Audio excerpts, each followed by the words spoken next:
અમરેલી જિલ્લાના ચલાલામાં નવરાત્રિનો રંગારંગ ગરબા ઉત્સવ. ગુજરાતની પરંપરા અને સંસ્કૃતિને ઉજાગર કરતું નવરાત્રિનું પાવન પર્વ જિલ્લાભરમાં હર્ષોલ્લાસ સાથે ઉજવાઈ રહ્યું છે. આજરોજ ધારી તાલુકાના ચલાલા અને મીઠાપુર વિસ્તારમાં આવેલી વિવિધ શાળાઓ અને કોલેજોમાં રંગારંગ રાસ ગરબા કાર્યક્રમો યોજાયા. આયોજન થયેલી શાળાઓ અને કોલેજો, જેમાં ગાયત્રી સંસ્કાર વિદ્યાલય વિદ્યાર્થીઓ પરંપરાગત પોશાકમાં માતાજીના આરાધના સાથે સુંદર દાંડિયા રજૂ કર્યા. હરિબા મહિલા કોલેજ યુવતીઓએ એકતા અને સંસ્કૃતિનું પ્રતિકરૂપ બનીને ઉત્સાહભેર રાસમાં ભાગ લીધો. રક્ષા શક્તિ સ્કૂલ વિદ્યાર્થીઓ દેશભક્તિ સાથે સંસ્કૃતિને જોડતો અનોખો ગરબા કાર્યક્રમ રજૂ કર્યો. સંસ્કૃત શક્તિ ગુરુકુળ ધાર્મિક સ્ત્રોતો સાથે વિદ્યાર્થીઓએ પરંપરાગત ગરબા ગાયા અને માતાજીના ચરણોમાં નૃત્ય અર્પણ કર્યું.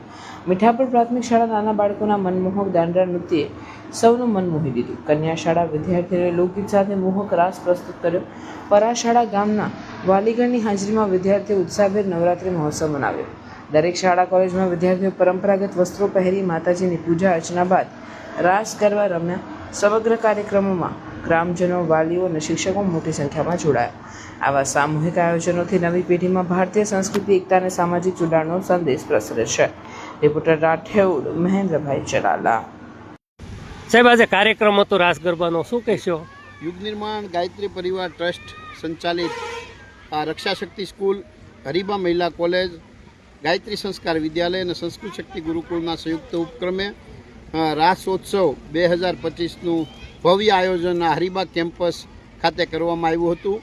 જેમાં આજના આપણા અતિથિ વિશેષ તરીકે આદરણીય મહેન્દ્રસિંહ જાડેજા બાપુ, કે જેઓ દાદાના નામથી પૂરા વર્લ્ડમાં પ્રચલિત છે, અને એમની સાથે ડૉક્ટર સંગીતાબેન ખાસ દિલ્હીથી ઉપસ્થિત છે, કે જેઓએ આપણી સંસ્થાની મુલાકાત લીધી, બાળકોને ઇનામ વિતરણ અને રાસ ગરબામાં પણ એમણે ભાગ લીધો અને આપણું કલ્ચર જોઈ, આપણી સંસ્કૃતિ જોઈ અને ખૂબ પ્રભાવિત થયા.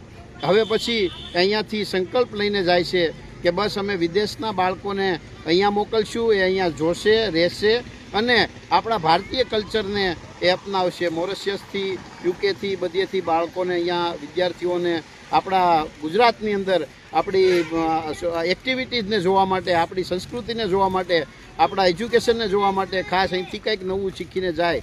અને એવી જ રીતે આપણી આ સંસ્થાના બાળકોને વિદેશ લઈ જશે અને વિદેશની આખી ત્યાંની કલ્ચરની બધી પ્રવૃત્તિઓની એમને માહિતગારી આપશે અને માહિતગાર કરશે.